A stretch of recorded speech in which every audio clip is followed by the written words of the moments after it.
UDICE প্লাছত students progress কৰাবৰ কাৰণে প্ৰথমতে আপোনালোকে ক্ৰম ব্ৰাউজাৰত গৈ UDICE প্লাছ বুলি চাৰ্চ কৰিব। তেতিয়া আপোনালোকৰ স্ক্ৰীনত এনেধৰণৰ এটা পেজ খোল খাই আহিব। তাৰে আপোনালোকে ওপৰতে যোনটো UDICE প্লাছ পাইছে তাতে আপোনালোকে ক্লিক কৰি দিব।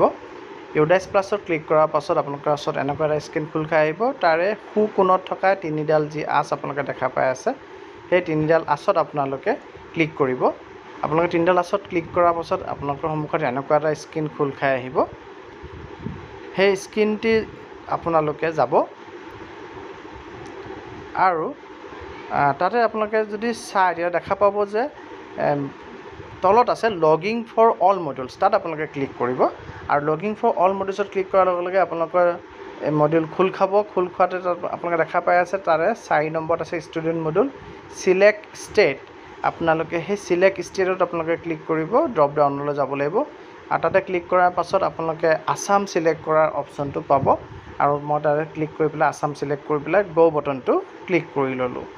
চ' এনেদৰে গ' বটন ক্লিক কৰাৰ পাছত আপোনালোকৰ ওচৰত এটা ইণ্টাৰফেচ খোল খাব, য'ত আপোনালোকে স্কুলৰ ইউজাৰ আই ডি আৰু পাছৱৰ্ড দি পেলাই কেপচা দি লগিন কৰিব লাগিব। আপোনালোকৰ ইউজাৰ আই ডিটো সাধাৰণতে স্কুলৰ ডাইচ কোডটোৱে হয় আৰু পাছৱৰ্ড যোৱা বছৰৰ পাছৱৰ্ডটোকে হয়। সেইটো দি লৈ পেলাই আপোনালোকে কেপচা দিব, কেপচা দি আপোনালোকে লগিন কৰিব। আৰু যদি কিবা কাৰণে পাছৱৰ্ড আপোনালোকে পাহৰিছে, ফৰগট পাছৱৰ্ড আপোনালোকে ক্লিক কৰি পেলাই আপোনালোকে লগিন কৰিব। পাছৱৰ্ডটো উদ্ধাৰ কৰি লৈ লগিন কৰিব। আৰু তাতো যদি আপোনালোকৰ কিবা কাৰণে পাছৱৰ্ড নাহে, তেতিয়াহ'লে আপোনালোকে আপোনালোকৰ কনচাৰ্ণ ব্লক MIS-ৰ লগত কণ্টেক্ট কৰিব।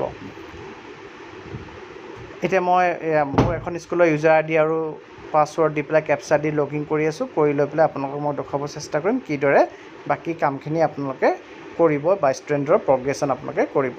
চ' লগিন কৰাৰ পাছত এনেধৰণে এটা ইণ্টাৰফেচ খোল খাব। তাত আপোনালোকে 2024-25 আপোনালোকে যিহেতু কামখিনি কৰিম, গতিকে তাত আপোনালোকে ক্লিক কৰিব। 2024-25ত ক্লিক কৰিব।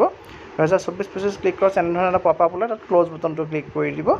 আৰু দি লৈ পেলাই চাব ইয়াতে যে আপোনালোকৰ ওলাই আছে তাৰে প্ৰগ্ৰেছন এক্টিভিটি বুলি অপশ্যন এটা আছে, মাজৰ ফালে আছে অপশ্যনটো, ছাইডত যি ওলাই আছে তাৰে প্ৰগ্ৰেছন এক্টিভিটি। যিহেতু আমি প্ৰগ্ৰেছন কৰিব গৈ আছোঁ, প্ৰগ্ৰেছন এক্টিভিটিত আমি ক্লিক কৰিম।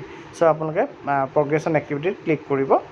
আৰু প্ৰগ্ৰেছন এক্টিভিটিত ক্লিক কৰাৰ পাছত আপোনালোকে দেখিবলৈ পাব যে এনেধৰণৰ এটা প্ৰগ্ৰেছন মডুল আৰু তাত কিনাৰত এইখিনি ভিউ চামাৰি, প্ৰগ্ৰেছন চামাৰি, ছেকশ্যন ৱাইজ, ফাইনেলাইজ প্ৰগ্ৰেছন এই কথাখিনি ওলাব। আপোনালোকে প্ৰগ্ৰেছন মডুলৰ গ' বটনটোত যোনটো ওলাই আছে গ' বটন ক্লিক কৰিব।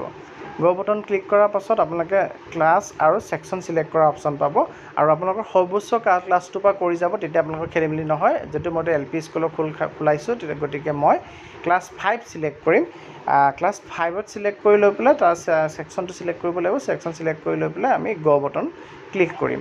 আৰু গ' বটনটো ক্লিক কৰাৰ লগে লগে আপোনালোকৰ ক্লাছ 5ৰ যিমান ষ্টুডেণ্ট আছে গোটেই ষ্টুডেণ্টৰ ডিটেইলছ ওলাই পৰিব। আৰু এই ক্লাছ 5ৰ ষ্টুডেণ্টখিনিক আমি এটা এটাকৈ আপডেট কৰি পেলাই যাব লাগিব, প্ৰমোট কৰি পেলাই, প্ৰগ্ৰেছ কৰাই পেলাই নিব লাগিব। কিদৰে নিব লাগিব মই আপোনালোকক দেখুৱাব গৈ আছোঁ। আপোনালোকে চাওক, যেতিয়া লিষ্টটো ওলাই আহিব, লিষ্টত আপোনালোকে গোটেইখিনি কথা দেখা পাব। আৰু তাৰ লগত আপোনালোকে যদি অকল সোঁফালে টানি দিয়ে, তেতিয়াহ'লে আপোনালোকে দেখা পাব যে তাতে আপোনালোকে ডেইজ, কিমান ডেইজ স্কুল এটেণ্ড কৰিছে যোৱা বছৰ, সেইটোও দিব লাগিব। আৰু সেইটো কথা মন দিব, আপোনালোকে 250 ডেইজতকৈ ওপৰত নিদিব, কাৰণ একাডেমিক কেলেণ্ডাৰ মতে 250 ডেইজতকৈ ওপৰত ইয়াত আপোনালোকৰ হেৰি নকৰে, ছিষ্টেমে একচেপ্ট নকৰে। গতিকে আপোনালোকে ইয়াত প্ৰগ্ৰেছন ষ্টেটাছ দেখা পাই আছে, প্ৰতিটো ষ্টুডেণ্ট ওলাই আহিছে। তাৰে প্ৰথমটোকে মই লৈছোঁ প্ৰগ্ৰেছন ষ্টেটাছ। 4টা অপশ্যন পাব, প্ৰমোটেড উইথ এক্সামিনেশ্যন, প্ৰমোশ্যন পাইছে যদি, আৰু নট পাছ ৰিপিটাৰ যদি হৈছে, উইদাউট এক্সামিনেশ্যন যদি প্ৰমোট কৰিছে, আৰু এক্সামিনেশ্যনৰ আগতে যদি তেওঁলোকে পঢ়াই এৰি দিছে। 4টা অপশ্যন আছে। গতিকে এখেত প্ৰমোট হৈছে, গতিকে মই প্ৰমোটেড উইথ এক্সামিনেশ্যন বুলি চিলেক্ট কৰিলোঁ। তাৰপিছত কিমান পাৰ্চেণ্টেজ মাৰ্কছ পাইছে, এক্সামিনেশ্যন যিটো দিছে সেইটো ভৰাব লাগিব, আৰু কিমান ডেইজ স্কুল এটেণ্ড কৰিছে, আৰু স্কুলিং ষ্টেটাছ অপশ্যনটো আপোনালোকে পাইছে। তাতে ড্ৰপ ডাউন কৰিলে চাব 5 কাৰণে left with TC, without TC বুলি অপশ্যন আহিছে। আৰু যদি 4-3 হয়, তেতিয়াহ'লে ছেইম ক্লাছ বুলিও অপশ্যনটো আপোনালোকে পাব। আৰু তাৰপিছত আপোনাৰ কোনটো ক্লাছত গৈ আছে, 6ত গৈ আছে। আৰু প্লাছ যদি আপুনি সোঁফালে আৰু টানি আনে, তাত চাব আপডেট আৰু কাৰেকশ্যন। আপডেটত ক্লিক কৰিলে R U sure to update এনেকুৱা ধৰণৰ অপশ্যন এটা আহিব, তাত আপুনি আকৌ এবাৰ ক্লিক কৰি দিব। আৰু তেতিয়া সেই ষ্টুডেণ্টটো আপডেট হৈ যাব। আৰু ষ্টেটাছত পেণ্ডিঙৰ সলনি আপোনালোকে ডান বুলি দেখা পাব, অৰ্থাৎ পেণ্ডিংটো ডান হৈ গ'ল বুলি আপোনালোকে দেখা পাব।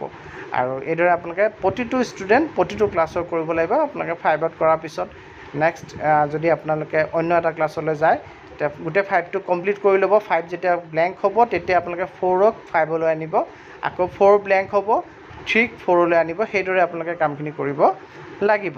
গতিকে মই নেক্সট আপোনালোকক ক্লাছ 3 চিলেক্ট কৰি পেলাই দেখুৱাব চেষ্টা কৰি আছোঁ। ক্লাছ 3 চিলেক্ট কৰি পেলাই যদি আমি কৰোঁ তেতিয়াহ'লে আমি দেখা পাম, এটা কথা থাকি গ'ল, আপোনালোকে 5টো যেতিয়া কমপ্লিট কৰিব এনেধৰণে তলত ফাইনেলাইজ বুলি ওলাব, মানে গোটেইখিনি ল'ৰা ছোৱালী ফাইনেল কৰা হ'ল বুলি ওলাব। আপোনালোকে সেই ফাইনেলাইজ বটনটো ক্লিক কৰিব, কৰিলেহে এটা ক্লাছ সম্পূৰ্ণ ফাইনেল হৈছে বুলি ছিষ্টেমে আপডেট গ্ৰহণ কৰিব। গতিকে সেই কথাটো মন দিব।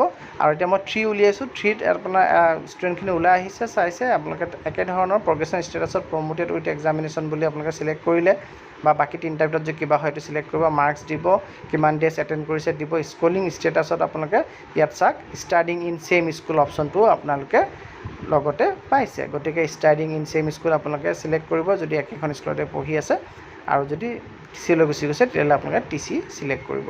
আৰু ইয়াত ক্লাছ 5 দেখুৱাই আছে, ছেকশ্যনটো আপোনালোকে চিলেক্ট কৰিব লাগিব। আৰু ছেকশ্যনটো চিলেক্ট কৰি পেলাই আপোনালোকে আপডেট বটনটো ক্লিক কৰিব। আকৌ আপোনালোকক এটা পপ আপ ওলাব যে R U sure to update, তেতিয়া আপোনালোকে তাত অ'কে যদি কৰি দিয়ে তেতিয়াহ'লে এই পেণ্ডিং ষ্টেটাছটো ৰঙাকৈ যে দেখুৱাই আছে সেইটো আপোনালোকৰ ডান বুলি আহি যাব। আৰু শেষত মই আগৰবাৰো কৈছিলোঁ, আকৌ কৈ আছোঁ, আপোনালোকে শেষত একদম তলত দেখা পাই আছে ফাইনেলাইজ বুলি এটা বাটন দেখা পাই আছে ব্লু কালাৰ, সেইটো আপোনালোকে ক্লিক কৰিব লাগিব। তেতিয়াহে সেই শ্ৰেণীটোৰ ফাইনেলাইজ হ'ব, গোটেই মানে তৃতীয় শ্ৰেণীটো গোটেইটো ফাইনেলাইজ হৈছে বুলি আপুনি ইয়াত ক্লিক কৰিব লাগিব। আৰু এনেকৈ আপোনালোকে ক'ৰ পৰা যেতিয়া 5লৈকে বা 6ৰ পৰা 8লৈকে যাৰ আছে 6 পৰা 8 কৰি ল'লে, তেতিয়া আপোনালোকে আকৌ এবাৰ প্ৰগ্ৰেশ্যন মডুলত যাব, গৈ পেলাই চাওক ইয়াতে শেষত আছে 3টা যে দিছে তাৰে ফাইনেলাইজ প্ৰগ্ৰেশ্যন বুলি আছে। অৰ্থাৎ আপোনাৰ গোটেই স্কুলৰ প্ৰগ্ৰেশ্যন আপুনি ফাইনেলাইজ কৰিলে, সম্পূৰ্ণ কৰিলে, তেতিয়া আপুনি গোটেই স্কুলৰ ফাইনেলাইজ হ'ল বুলি আপোনালোকে ফাইনেলাইজ প্ৰগ্ৰেশ্যন বটনটো ক্লিক কৰি পেলাই দিব। বাকী যিখিনি কথা তাত ওলাই ডান বা কিবা ওলাব পাৰে সেইখিনি আপোনালোকে কৰিব। যিহেতু মই ফাইনেলাইজ এতিয়ালৈকে কৰা নাই, গতিকে মই তাৰ ভিতৰত মই সোমোৱা নাই। আপোনালোকে ফাইনেলাইজ প্ৰগ্ৰেশ্যনটো কৰি দিলে আপোনাৰ বিদ্যালয় ফাইনেল হ'ব।